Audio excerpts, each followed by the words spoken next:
Hello and welcome.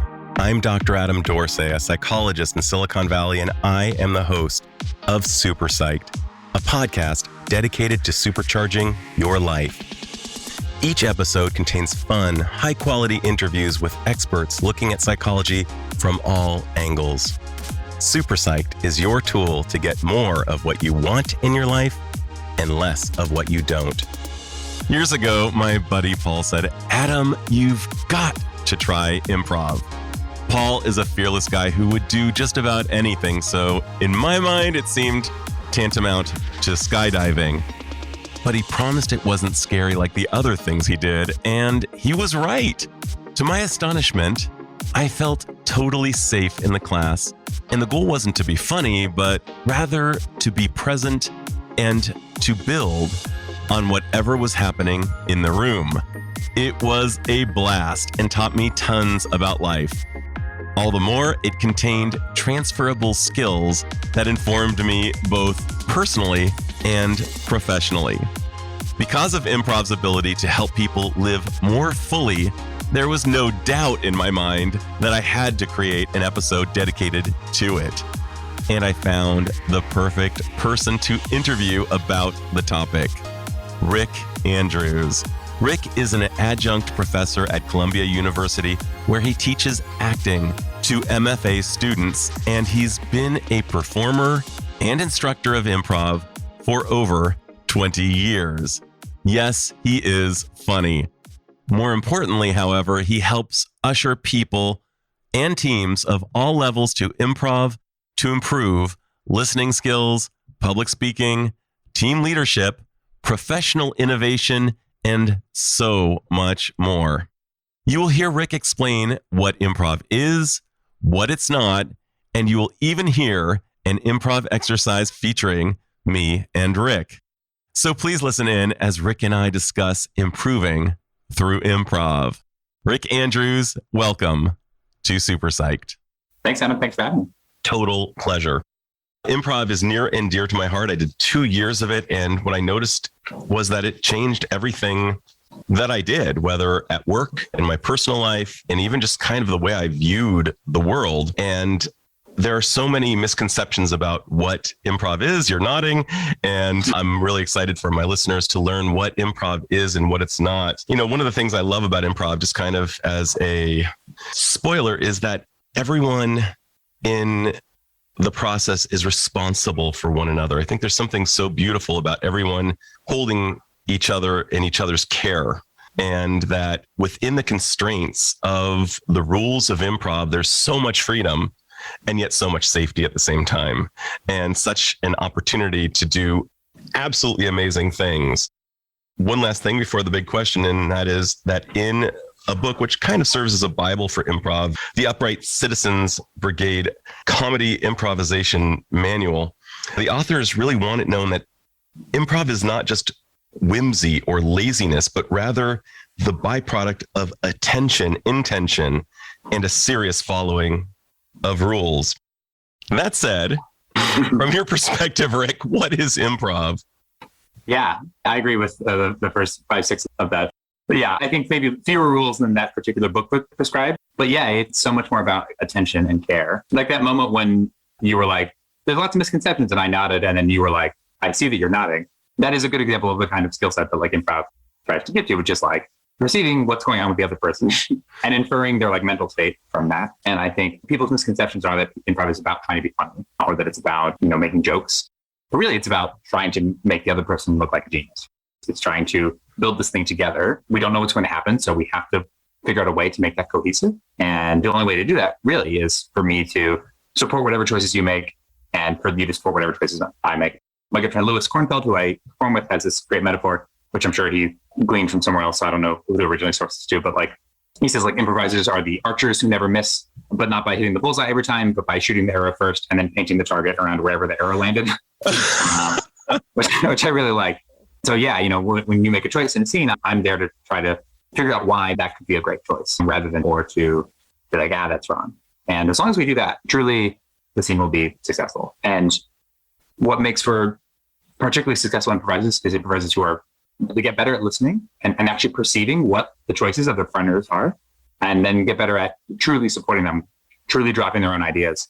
So those two things end up being kind of easy to say, hard to do, I think, in practice. But that's what you work on as you improvise, as you try to become a better listener. You try to become, more present with your partner, and you try to like drop your fear so that you can support this new idea. So improv or improvisation as a performance piece is kind of making up a scene or a play or a show without any script. So when people are improvising, in the context of a film or a TV show or, on stage, they're ad-libbing, they're making up the lines as they go.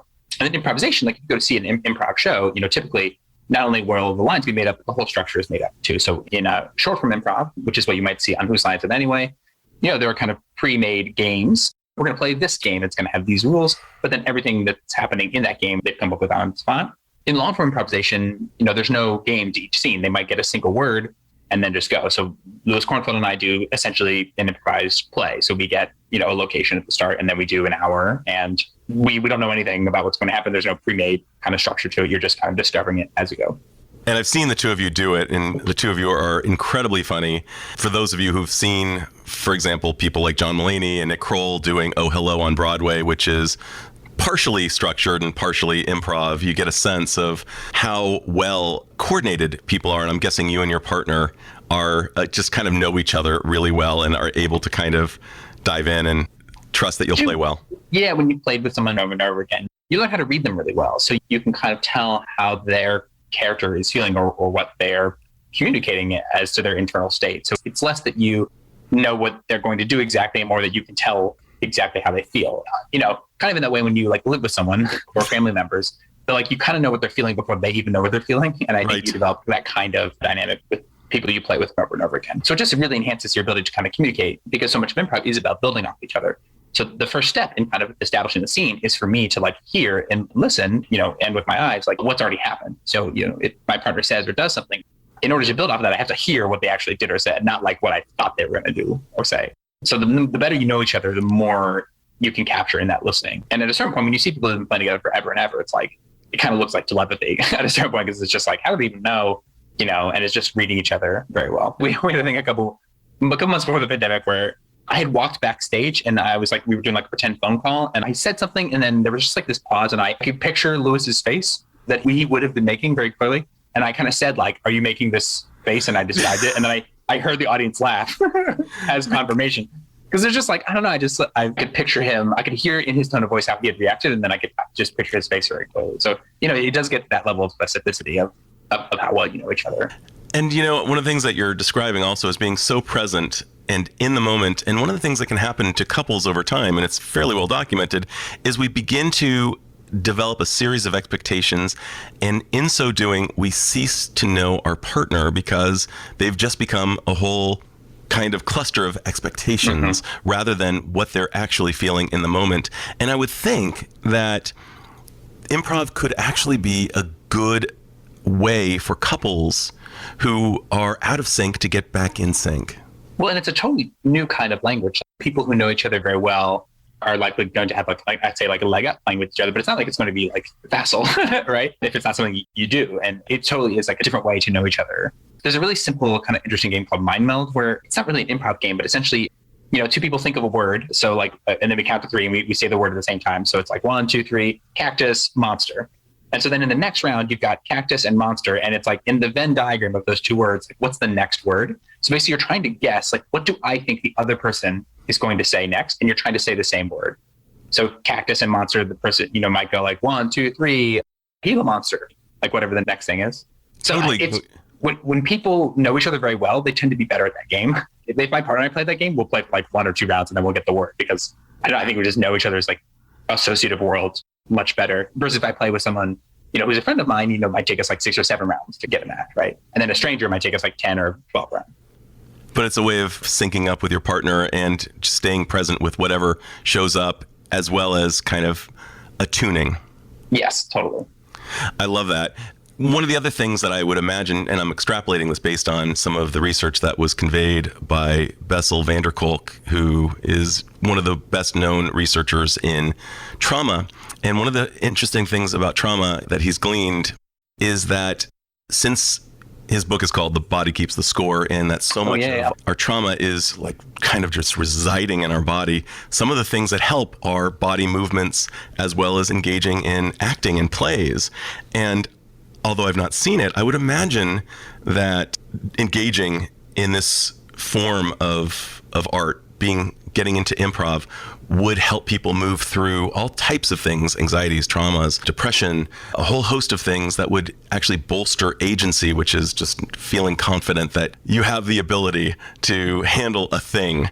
Because I think that one of the things that we get from improv is a greater sense of confidence. I'll be able to deal with the unknown.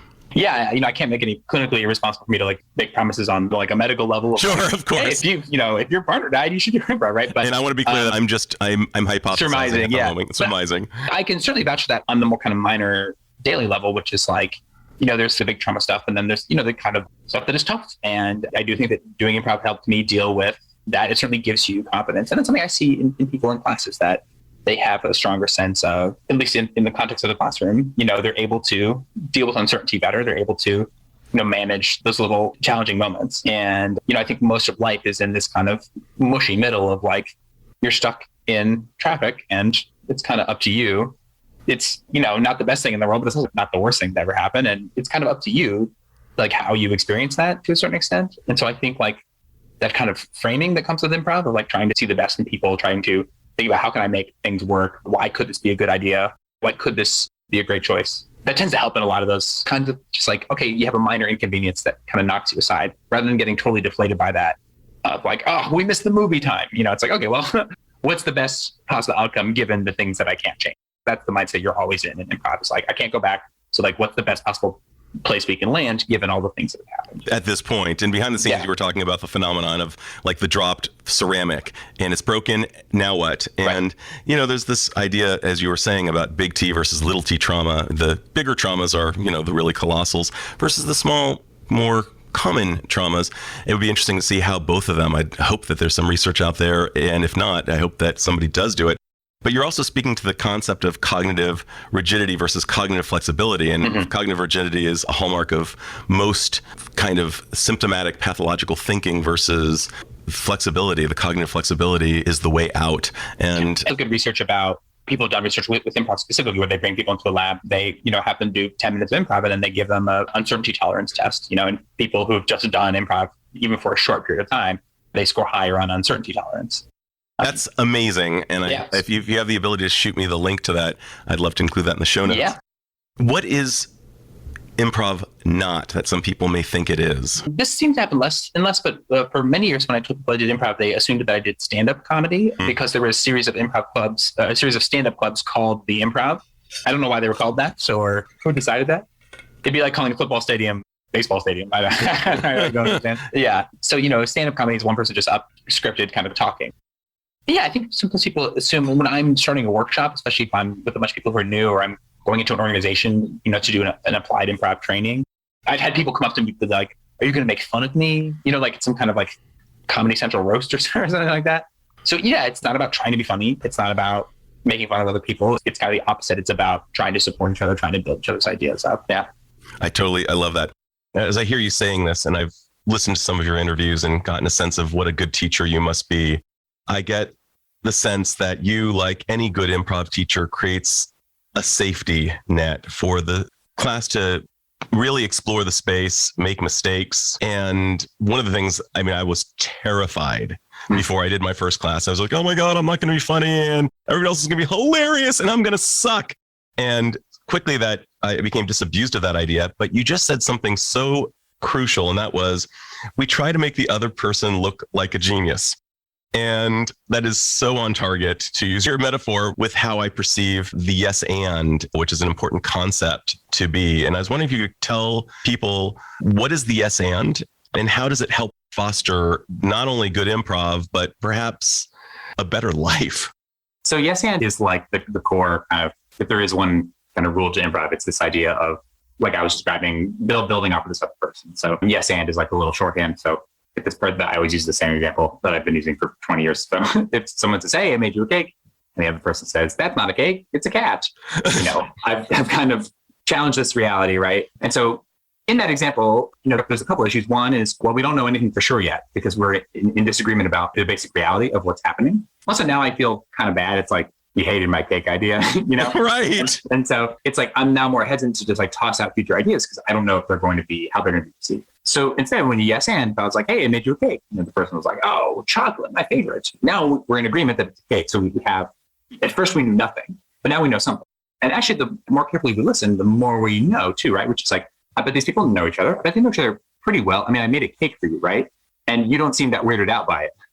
If I was like, hey, I made you a cake, and the person's like, thanks. Like, that's a really different scene. So we actually we don't know exactly who they are to each other, but we have some probably good hints. They seem to know each other pretty well. They seem to be pretty friendly. And so by agreeing, we start to accumulate facts about the scene. I think a common misconception about yes and is that it's about literally saying the word yes to everything. So it doesn't take away your autonomy in a scene. If someone's like, do you want to jump off a bridge? I don't have to be like, yeah, I guess we have to do that in the scene. I want to acknowledge that the person asked that. I don't want to be like, Grandpa, you're a robot, but I want to react to that, so I can say the words no, those aren't forbidden. But in a good scene, I'm trying to think, what do I think you think is true? Does that make sense? Given what you've done, what is my best guess in your perception of the reality revealed? And that's a little different than sometimes what people do at the beginning, which, given what you said, what could I do? Which is like, well, what do you think that person thinks is true? So I'll use like a subtle example. People invent a lot of conflict at first in improv that doesn't necessarily belong there. So someone will start a scene like, hey, I'm making that salad tonight. And the other person's like, oh, I hate that salad. You always make that salad. And it's like, I bet that's not true, right? If they make the salad all the time and you're well known for hating the salad, why would this person say it like that? Hey, I'm making that salad tonight. They seem to say it in a way anticipating that you will like the salad. So if I can get a sense of what you think is going to happen, I should just do that. And immediately now we're on the same page. So on the just practical side of things, it just gives you more information 1,000 times faster. It's also just, 100 times more supportive. If I know this person's going to support my ideas and choices, I don't have to be so nervous. And that thing you described is such a universal feeling when people start doing improv, which is like, they're so nervous, they're so afraid. And in that, there's a kind of solipsism, which is like, I'm entirely focused on myself, very reasonably so. I'm so much worried about how I'm going to come off. And the more you focus on your partner, the less you have to worry about yourself. And I think that's where people grow their confidence and they lose that sense of self-consciousness. My job is not to stand up there and be funny. That seems like an impossible job. My job is to listen to you and try to make reasonable choices based off what you've done. It seems like a much easier job. And it allows me to kind of forget myself on stage. And so in that way, the best scenes and the best shows don't feel hard. They feel like easy work. It feels like you don't feel like you're doing something Herculean. You don't really feel particularly funny. You're just there making simple choices.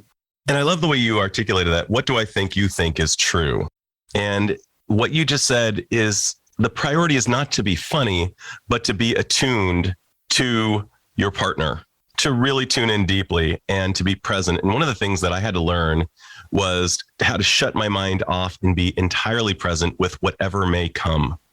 And that's been one of the most useful things I've ever learned. I'm very out with this. I have ADHD of the inattentive type, and I found many coping strategies to overcome this, particularly as a psychotherapist. As you can imagine, I need to be attentive to what's going on in the room and at a very high level. And I continue to use one of the strategies, which is called mirroring, where I basically hear the person's voice and I actually use my own voice and encode it. It's a little bit too geeky to describe perhaps here, but the point I'm making is the kind of attunement that a good improv practitioner will learn are really the kinds of listening skills that a good manager needs, that a good therapist needs, that a good parent needs, or just a good person.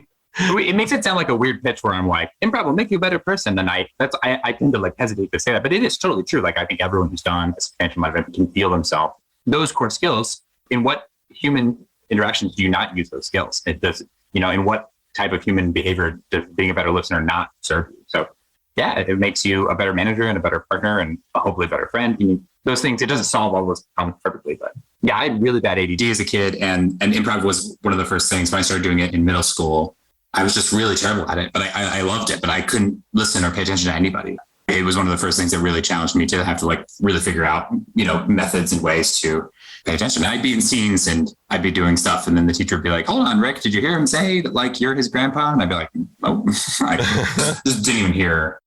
And I'm just going to corroborate what you said earlier. I actually do think that these are basic human skills 101, that we actually are better people when we comply with the rules. Now, it's interesting. You said you agreed with 5 out of 6 of the dictates of Upright Citizens Brigade, but perhaps the rule component was a little bit too stringent. Was I hearing you correctly? Yeah, and this might be a little in the weeds of like improv theory land, but if you flip through that book, there's like a couple hundred more pages of like exactly what you're supposed to do at every point in every scene and like exactly how scenes are supposed to go. I find a lot of those rules to be helpful for a one specific style of performing, but there's so many ways to a wee bit too prescriptive. And I'm going to share something basically just to leapfrog off the idea of what better people we become. I was listening to an interview with Darcy Carden, the woman who famously played Janet on... She's wonderful. She's just unbelievable. She played Janet on The Good Place. And as a human being, she just kind of rocked so many of the virtues that I really care about. She was present. She was funny. She was championing of the interviewer. And she clearly focuses on the work itself so hard. And the results speak for themselves. She's just catapulted herself into a reality later in life than a lot of people might have hit stardom. So much of who she is, really, the backstory appears to be improv. And so many of the people I love, I'm thinking about that great scene. I'm sure you've seen it in Bridesmaids, where Melissa McCarthy and her husband, Ben, are arguing on the plane, and he's clearly an FBI agent and she wants to get to his gun, and they just improv it. And I learned on a podcast that was in fact improv, and they seem to have a great marriage. And so I'm thinking the relationship skills that two people who are fairly well versed in improv could get them through all kinds of stuff. And I was wondering if you have anything to say about relationship skills and how improv might help. Well, I think in general, you have to be an empathetic listener. And like, I think when you're with a partner, part of your job is to see the world from their eyes and to not live in your own selfish cocoon of me. And I do think like some of the things that I have been really grateful for from improv is I think being able to just kind of weather storms, like to kind of, it helps you stop worrying about things that are out of your control. And I think that has been a very helpful thing for me personally. It was interesting just talking to a lot of people at the beginning of the pandemic, might be something I'm just imagining, but it seemed that my improviser friends were having a tough time, but had kind of let go of what was supposed to happen. And I think a lot of my non-improviser friends, I kept hearing things like, oh, we were going to take this trip or we were going to go. And my improviser friends were like, well, like, that's not going to happen anymore. It certainly makes you a more fun travel buddy. Like being able to just roll with the punches, to go with the flow, to get excited about kind of anything, I think is something that you tend to find in improvisers that makes for a really great partnership, is the ability to kind of be standing in line at Duane Reade and like, let that be a fun, enjoyable moment in time. I mean, that's 90% of your life is waiting for the laundry to finish. It's not doing exciting, magical things. And I think being able to kind of see the joy in anything. I mean, improv challenges you to think like, why could that be great? Or what could be awesome about that? And I think being able to apply that mindset to any kind of situation, I think tends to make life a little more fun. My partner is also an improviser. We've had students be like, do you guys do improv at home? Like we come home and like, we're like, all right, the session is baloney. Like, so we definitely don't do that. But I think like playfulness is like a core life thing. It's a language that we both speak. It's very important to us. It's hard to imagine being with someone who wasn't kind of just generally playful as a part of their nature. And I think improv has definitely either helped to foster that or brought that out more, or just tends to attract the people who are that way. Who's to say what the correlation is causation, but I think that a lot of those skills are pretty relevant. And the thing we've all been talking about too, I think it's just a way of describing empathy, right? It's like trying to see the world from your eyes. Again, I can't pretend to be like full real life master of these skills, but I think improv definitely helps work on them for sure. Rick, I love that you brought up the idea of solipsism, the idea that we're just kind of living and we're the only living beings, versus being in improv and being in relationship where the focus is not on me, but on we. And that's such an important skill for us to have. And I recently heard a story about a rabbi who had moved to a particular city and was sent a death threat from a guy high up on the KKK. And the rabbi reached out to this guy, called him and said, it seems that you need a little bit of love. I'd like to give you some. And lo and behold, the grand dragon wizard, whatever he was called in the KKK, and he actually became friends, and the man was dying. And the rabbi took him into his care and palliative care and had him on hospice, and they became the closest of friends. And oftentimes these people are not psychopaths. They are not sociopaths. They are just people who are disenfranchised and depressed and feeling disempowered, and just the little nudge of love, which in this rabbi's case clearly came from an improv-ish place. I have some other thoughts, though, based on what you said, because you really hit on some very important couple ideas. The first one is I did an informal study where I asked a lot of people who've been married for over 50 years what was the key component to the success in their relationship. And the overwhelming answer was we laugh together. And lo and behold, I've been speaking to tons and tons of relationship experts, and levity and the capacity to play is so huge. And then you literally said the words that form a movie starring Adam Sandler and Jennifer Aniston. You said, just go with it. And the ability to just go with it is so crucial and such a great life skill, because so much of life we can't plan for. And lo and behold, we end up waiting at the airport for 3 hours. And I guess the question we can ask ourselves is, are we going to sit in the stew of how badly this sucks? Or are we going to look at this as an opportunity to create something fun, creative, and new? And obviously there's like certain circumstances where, if a family member of mine passes away, I'm not going to be like, why could this be fun? Right? But like 95% of life isn't on those extremes. It's that thing, like you're stuck at the airport for a couple hours.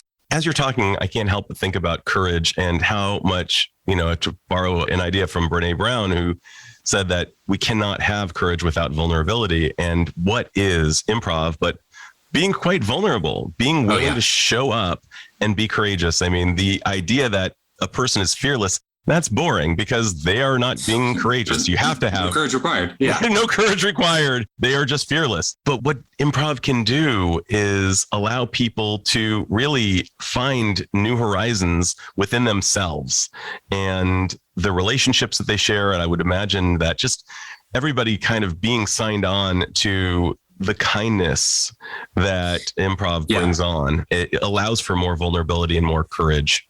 The interesting thing about improv is that there truly is nothing at stake in 99% of the situation that people are improvising in. We're in a classroom, people don't know each other, or if they do, it's like nothing bad is really going to happen. When people about to do their first improv show, they're so worried, they're so stressed, and it's like they're so afraid of that judgment. And so there's this kind of perceived threat. And I actually think a lot of the confidence growth comes from that kind of interesting dynamic, which is it feels truly terrifying. And to do that, you have to find and summon real courage to go and do it. But it's kind of a safe situation where really you can't really fail. I mean, if it actually wasn't safe, it wouldn't be worth doing, because if you failed, it would actually, there would be harm done to you, right? But the fact that you kind of can't fail, I think is important.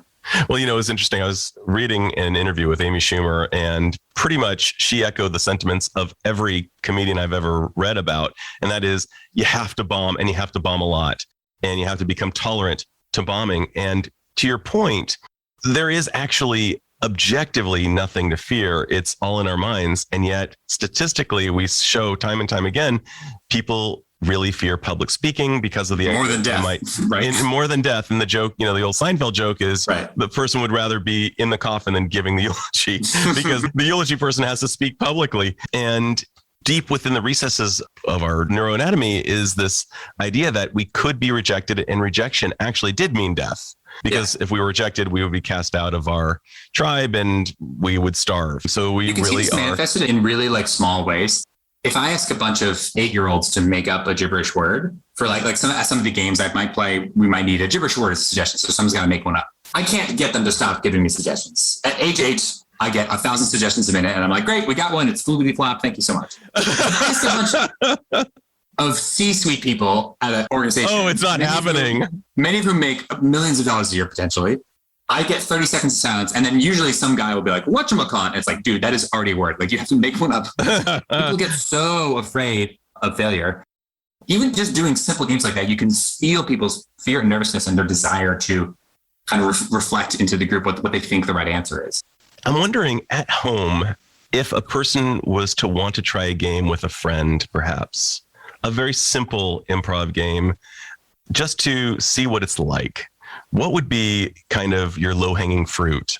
There's a couple really just simple short-form games that you can play with groups of people or a couple people. So one-word story is really fun. Mm-hmm. So we have to make up a story one word at a time, or like one sentence at a time story. There's a yes and exercise that I use quite a lot. So if you have like three people, basically it's called alibi. So two people pretend to be teenage siblings and the other person is pretending to be the parent, kind of interrogating them. You're pretending that the teenagers are coming home late and they're trying to like lie about why they're late. That's so great. And the parents trying to like catch them in the lie. So it's a perfect like yes and situation because you understand like, oh, my job is to like support your part of the story and your job is to support my part of the story.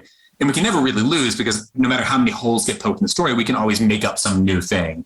So that's like endlessly fun. I feel like a lot of those games are really easy to play. And the reality is people can do this. Everyone is improvising their day, every single life. No one gets a script in the morning that's like, here's your lines today. So 95% of the technical skills of improv is stuff you already know how to do. The thing that's hard about it is that it's really scary. So the better you do, just lifting that fear off of it, the easier it gets, the more fun you have. And the more you can jump right into it and just start playing with each other. I mean, little kids can do this immediately. No one has to teach them how to like make stuff up. They might not be the best listeners with each other, but they don't suffer from that kind of creative block that adults get. And what you're speaking to, I believe, is wouldn't it be great for children from a very young age to learn these skills and to not have to unlearn the kind of social awkwardness that we develop after 8?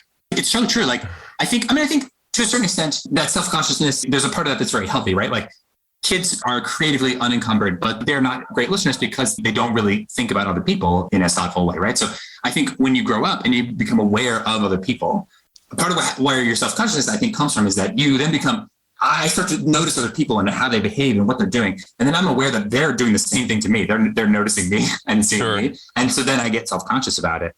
I think the perfect balance is, to be able to be aware of other people so that I can be a better partner, be a better colleague or classmate or friend or whatever, but not let that awareness suffocate me when it comes time to make choices or feel confident about myself or, associate with a word, like whatever it is. Yeah. And to your point, you're saying that good improv requires a really good knowledge of self and other and recognition that there may be boundaries that show up and to be really mindful of those as well.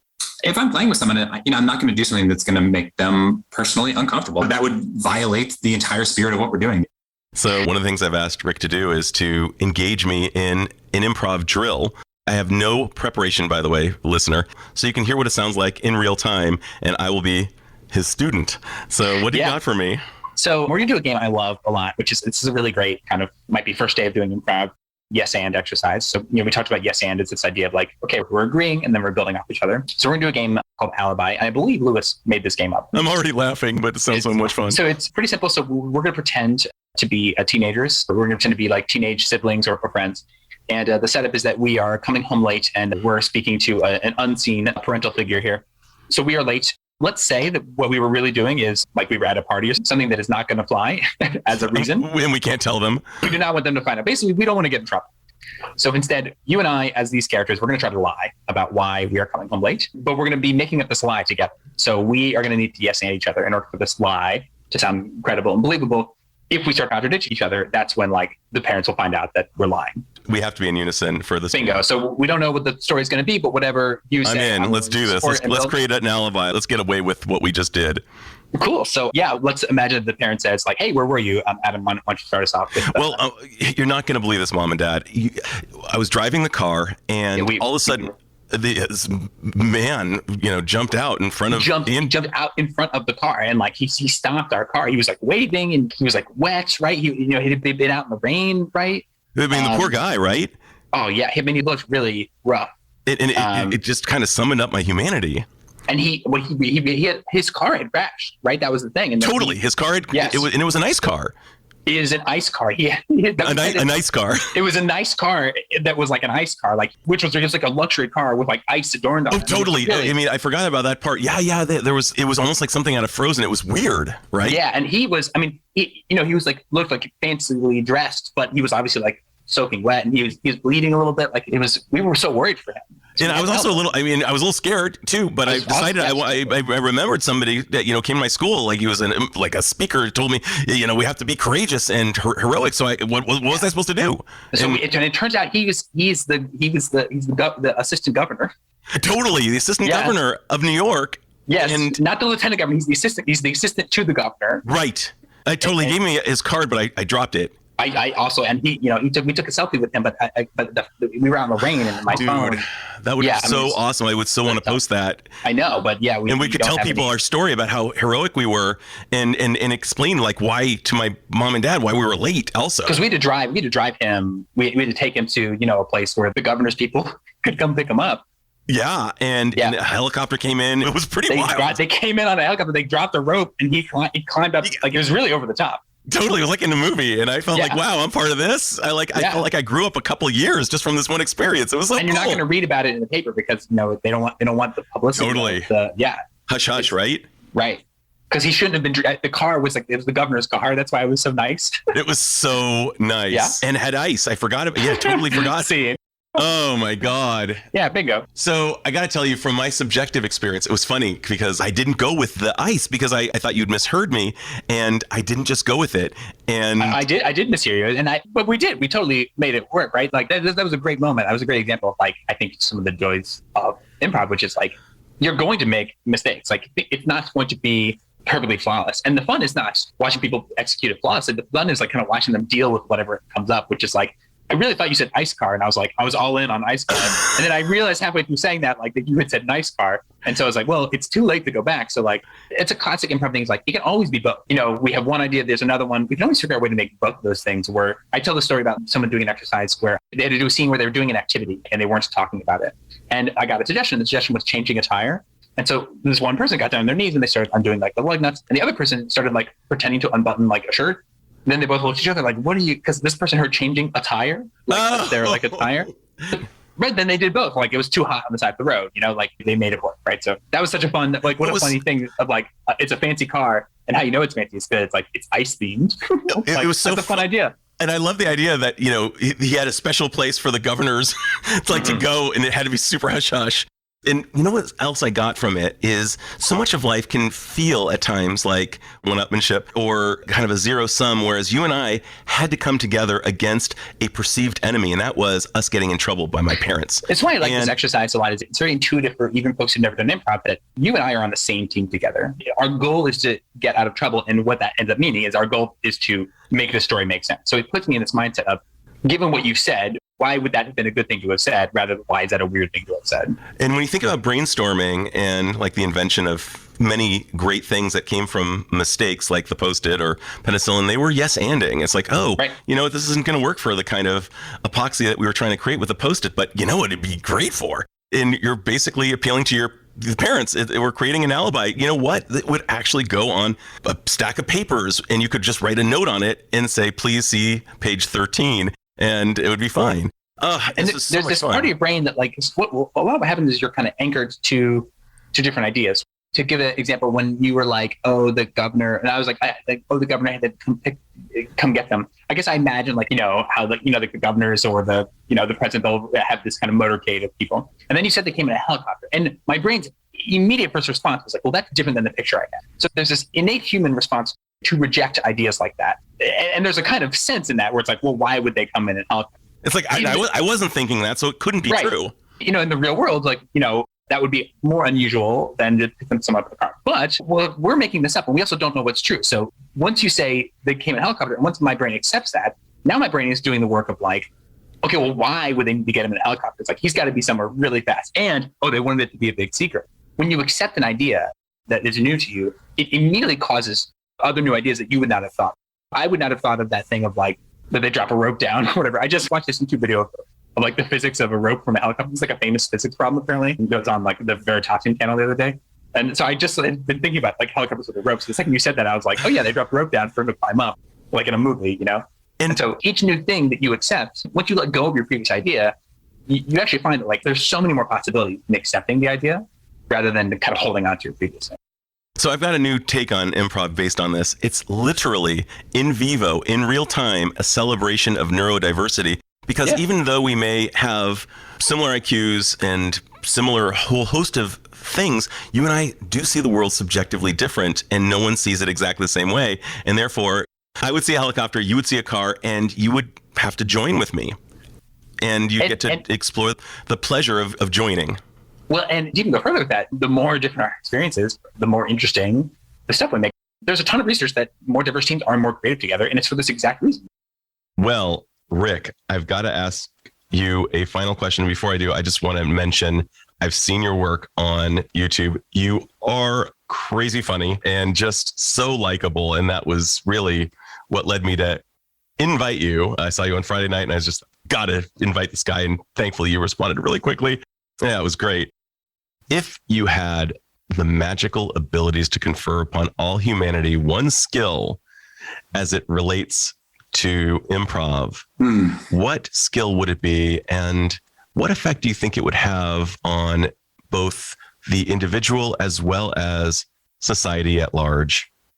Yeah. Oh boy. I'm torn between listening and the thing we were talking about of like positive framing. I'm going to yes and that and say you can do both. Oh, I get 2 skills. You get both. This is easy then. I think those are the 2 that jump out to me as just being the things that have certainly helped me as a person. Yeah. To be able to, the better you listen, the more information you pick up from any situation. And I think the ability to see situations and to see other people, I think too, positively, to give people the benefit of a doubt. I get sad. I feel like the internet has made us all really smug and immediately certain of things that we don't know anything about. I am exactly the same way when I'm on the internet and I read something and I'm like, obviously because of blah, blah, blah. And it's like, I don't know anything about what I'm talking about. Improv, I think, challenges me to be less that way, to think about what I might not know, to think about what else there could be, to be humbled in the face of the amazing complexity of the world. So yeah, if we had a little bit more of that skill, that certainly would help me in my own life. I'm trying to have as much of that as possible. Yeah. And to incorporate a rhyme, it would allow you to be more curious, less furious. That's catchy. I'm gonna steal that. I got that from AJ Jacobs. Well, Rick, thank you so much for sharing your most precious asset, which is your time, as well as your hard-earned, or perhaps even pleasantly earned knowledge of improv. This has been a total joy. Thank you so much. Thank you so much for asking me and for having me. And I love getting to chat. This is awesome. This is Dr. Adam Dorsey thanking you for listening to Super Psyched. If you know anyone who might like it or who might benefit from listening, share it. And if you like the episode, please hit subscribe.